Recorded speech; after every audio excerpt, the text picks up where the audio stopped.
Rub out o shoot out nga ba ang nangyari sa Atimonan? Ayon sa SOCO o Scene of the Crime Operatives ng PNP, sa crime scene nakasalalay ang sagot dyan. Pero ngayon pa lang, duda raw ang NBI na shoot out ang naganap. Live mula sa Quezon City, my report, si Cedric Castillo. Cedric. Yes, Jessica, hanggang sa ngayon ay hindi pa rin natatransmit o naisusumite ng PNP sa NBI ang kopya ng report ng Fact-Finding Committee na ginawa kaugnay pa rin ng investigasyon dito sa di umano ay shootout sa Atimonan, Quezon. Pagbabasihan daw itong report na ito para malaman kung shootout nga ba o rub out ang nangyaring pamamaril.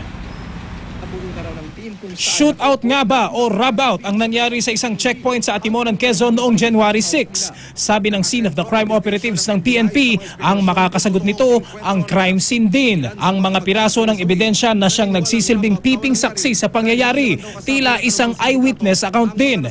Walang ebidensyang masyadong maliit o masyadong malaki pagdating sa investigasyon. Except for the victims, all physical evidence are treated the same importance. Wearing gloves, mask, hairnet. Yung purpose ng preservation at protection ng crime scene is to preserve the integrity ng mga ebidensya. There is no time requirements for that. Depende ito sa laki ng crime scene at saka sa dami ng ebidensya. Maraming elemento ang nagpapahirap para masigurong hindi matatamper o makokontaminate ang isang crime scene. Posibleng maraming tao sa lugar o kaya na may magbago ang timpla ng panahon. Pero mapakialaman man daw ang isang crime scene, lalabas at lalabas daw ang ebidensya basta't hahanapin. Dapat, this is the role ito ng mga first responders natin, mga police officers who first arrive at the crime scene. There is still good evidence to be collected at the crime scene. So not only the evidence are contaminated naman or altered, we still process it as kung ano yung nadatnan namin doon, yun yung as is na aming i-process. Ang nangyari sa Atimonan, palaisipan na pilit binubuo ng National Bureau of Investigation, bagaman may duda raw sila sa pahayag na shootout ang naganap. Depende kung anong understanding nyo ng shootout. Kung sabihin mo na pumutok yung isa, sagot yung isa, ibig sabihin kung sa nagbarilan, I doubt. Gayunman, hindi pa raw nila masabi kung maituturing na ambush o rub out ang nangyari. Ambush may not be the appropriate word for this. Kasi pag ambush, di ba, yung bigla na lang lalabas, tapos ratratin ka. Pero kung ano man ito sa tatlo, tiyak raw sila na nagpaputok din ng ilan sa 13 nasawi base sa bullet trajectory examination at ilang testigo. Based on our witness and the evidence, testimonial evidence that we gathered, parang meron rin nanggagaling sa loob na putok. As to when, anong klaseng putok yun, we are still validating it.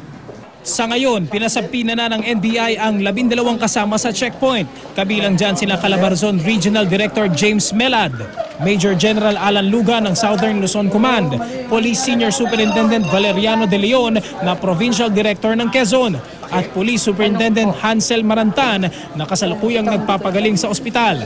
Sa isang text message, sinabi ni Marantan na pinayagan niyang makita siya ng mga taga-Commission on Human Rights, SOCO at CIDG. Pinayagan din daw niyang makausap nila ang kanyang doktor.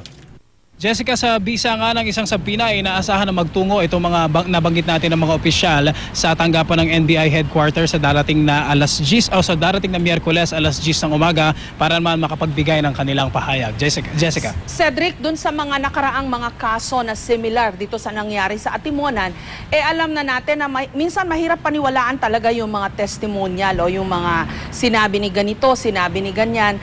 Sa ebidensya magkakatalo dapat ang lahat, di ba? Tama, Jessica.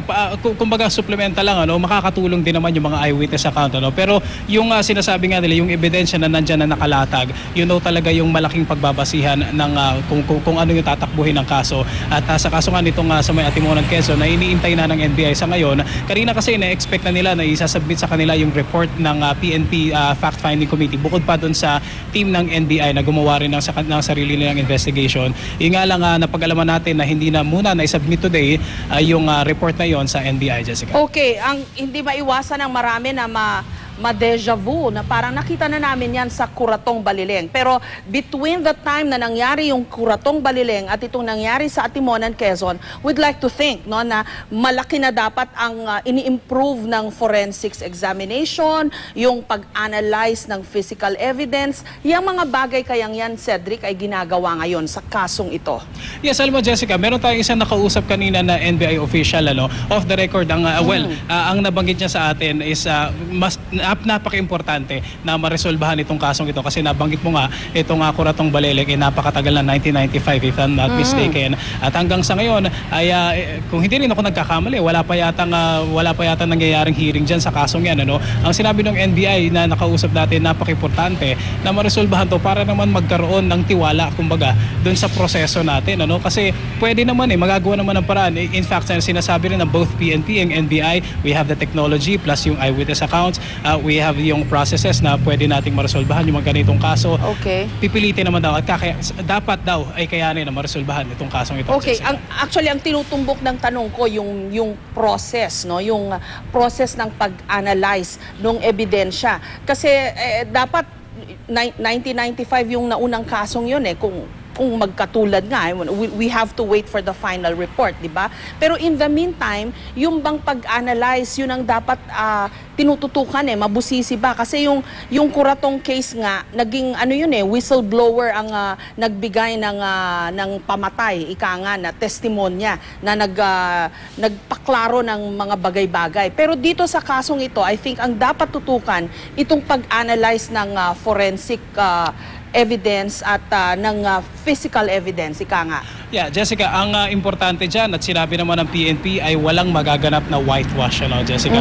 Kung pagpapasihan natin yung mga nire-reports natin, mukhang very technical naman at analytical naman yung pinapakita both ng PNP at ng NBI na pag-investigate nila. In fact, nabilang nila kung ilan yung mga balang pumasok as compared dun sa mga bala na lumabas at ang lumalabas nga ay napakarami ng mga bala na pumasok dun sa mga sasakyan as compared dun sa, kung hindi ako nagkakamali, parang mga 10 lang yata o 4 to 10 na mga bala lang yung na-count nila na lumabas.